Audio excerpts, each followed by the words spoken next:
Harvard যুক্তরাষ্ট্রের সবচেয়ে পুরনো বিশ্ববিদ্যালয়।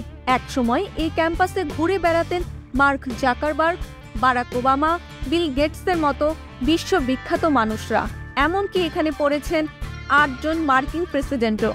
শিক্ষার্থীদের কাছে হার্ভার্ড মানেই বিশ্বমানের শিক্ষা, নামকরা প্রফেসর আর অসংখ্য স্বপ্ন পূরণের জায়গা। সম্প্রতি এই বিশ্ববিদ্যালয়ে বিদেশি শিক্ষার্থী ভর্তির অনুমতি বাতিল করেছে ট্রাম্প প্রশাসন। ফলে হার্ভার্ডের দরজা বন্ধ হচ্ছে বিদেশি শিক্ষার্থীদের জন্য।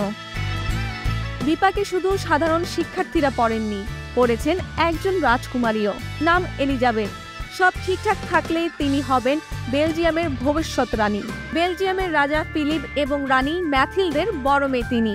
23 বছর বয়সী রাজকুমারী এলিজাবেথ হার্ভার্ডে পড়াশোনা করছেন পাবলিক পলিসি নিয়ে। সবে শেষ করেছেন প্রথম বর্ষের পড়াশোনা। বিশ্ববিদ্যালয়টির ওয়েবসাইটের তথ্য মতে হার্ভার্ডের পাবলিক পলিসি নিয়ে মাস্টার্স 2 বছর মেয়াদী কোর্স। হার্ভার্ডে পড়ার আগে তিনি যুক্তরাজ্যের অক্সফোর্ড বিশ্ববিদ্যালয় থেকে ইতিহাস ও রাজনীতি বিষয়ে ডিগ্রি অর্জন করেন। বেলজিয়াম রাজপ্রাসাদের যোগাযোগ পরিচালক হার্ভিয়ার বেয়ার্ড বলেন, আমরা বিষয়টি খতিয়ে দেখছি এবং পরিস্থিতি স্থিতিশীল হওয়ার অপেক্ষায় আছি। আগামী কয়েক সপ্তাহের মধ্যে অনেক কিছুই ঘটতে পারে। 22 মে বৃহস্পতিবার ট্রাম্প প্রশাসন হার্ভার্ড বিশ্ববিদ্যালয়ে বিদেশি শিক্ষার্থী ভর্তি নিষিদ্ধ করেছে।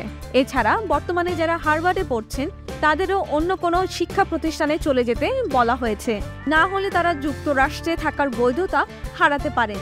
শুধু হার্ভার্ড নয়, অন্য মার্কিন বিশ্ববিদ্যালয়েও একই ধরনের নিষেধাজ্ঞা দিতে পারে বলে হুমকি দিয়েছে ট্রাম্প প্রশাসন।